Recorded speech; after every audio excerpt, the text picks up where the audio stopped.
Se baptiser, ce n'est pas entrer dans une église. Ce n'est pas un rituel pour faire plaisir à la famille.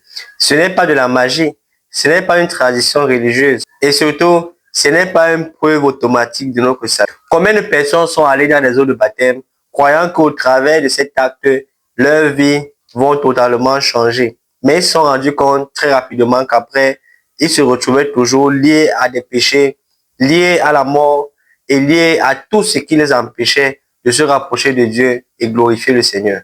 Le baptême d'eau, ce n'est pas un acte sacré ni un symbole vide. C'est une décision radicale de changer de vie, une décision radicale de s'identifier à Christ et une volonté de vouloir glorifier Dieu dans sa vie tous les jours. C'est une décision volontaire d'entrer en guerre avec le royaume des ténèbres. Dans cette vidéo, je vais te dire ce que la Bible dit par rapport au baptême d'eau et je te dis déjà que cette vidéo va sûrement challenger ta foi et va te pousser à revoir le baptême d'eau différemment et tu vas te poser la question si tu vis réellement comme quelqu'un qui est déjà passé à entrer dans le baptême des eaux. Et si tu veux continuer à écouter ce genre de messages qui challengent ta foi, qui sont clairs, directs, sans tabou et sans restriction, qui vont t'aider à te rapprocher de Dieu et à accomplir les desseins de Dieu pour ta vie, abonne-toi. Ici, c'est le royaume de Dieu avant tout. Le baptême vient d'un mot grec, baptizo, qui reflète immerger, plonger complètement.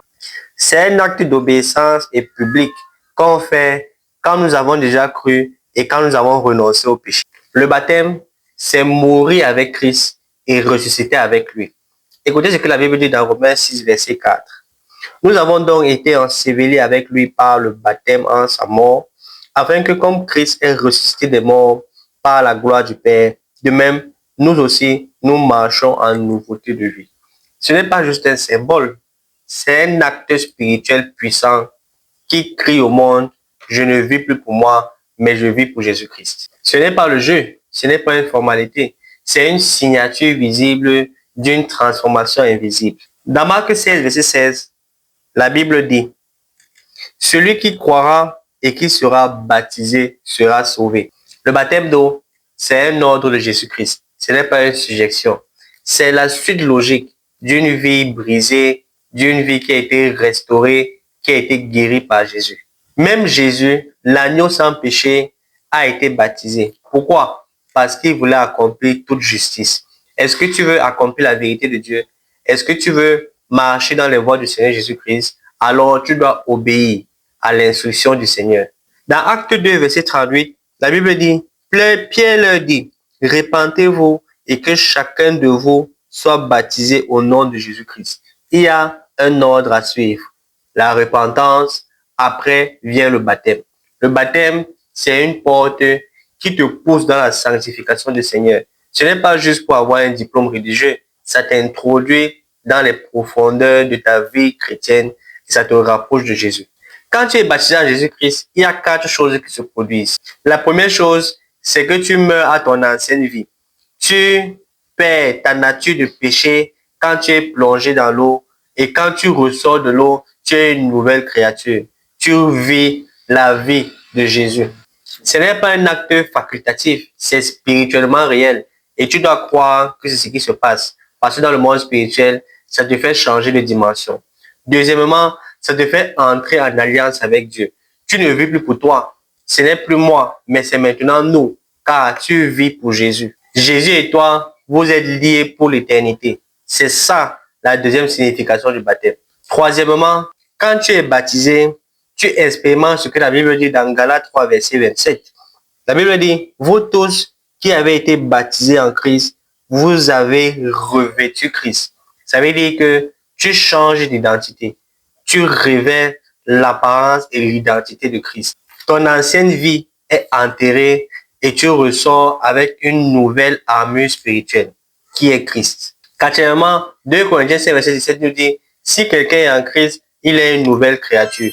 Le baptême te fait marcher dans la nouvelle identité que tu as en tant qu'une nouvelle créature de Dieu qui expérimente les profondeurs et les grâces de Dieu dans ta vie tous les jours. Malheureusement, aujourd'hui, beaucoup se baptisent pour de mauvaises raisons, par pression familiale, juste pour être bien vu à l'église ou par manque de repentance. Quelqu'un ne s'est pas vraiment repenti, mais il va aller se baptiser. Ce sont des raisons qui font en sorte que notre baptême n'est pas authentique et vrai, et ça ne nous pousse pas à expérimenter toute la gloire qui se cache derrière cet acte de foi. Une vie qui se baptise sans repentance, c'est une illusion religieuse. Dieu n'est pas dans ça. Dieu regarde au cœur, au-delà du costume blanc que tu portes. Dieu regarde ton cœur pour voir si c'est un cœur qui a été brisé, si c'est un cœur qui a été transformé par le Saint-Esprit. Et c'est là que l'action du Christ entre pour te restaurer au travers du baptême de Dieu. Tu ne peux pas tromper Dieu. Ne pars pas dans les eaux du baptême si tu n'as pas vraiment renoncé à ton passé. Tu ne peux pas tromper Dieu.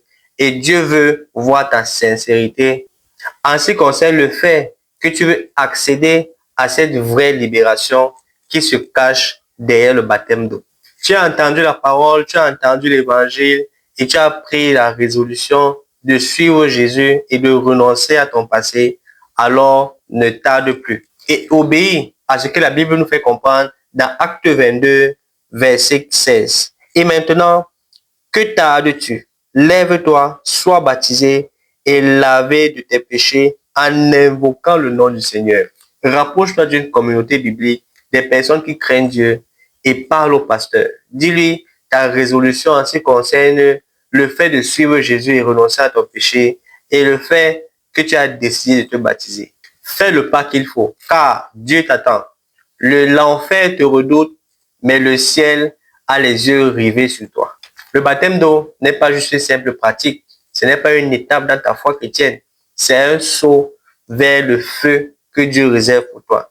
Pour être enflammé pour Dieu, pour marcher avec force et puissance dans l'œuvre que le Seigneur t'a assignée. Si tu veux être baptisé ou si tu es déjà baptisé, dis-moi en commentaire. Je veux savoir dans quel état tu es.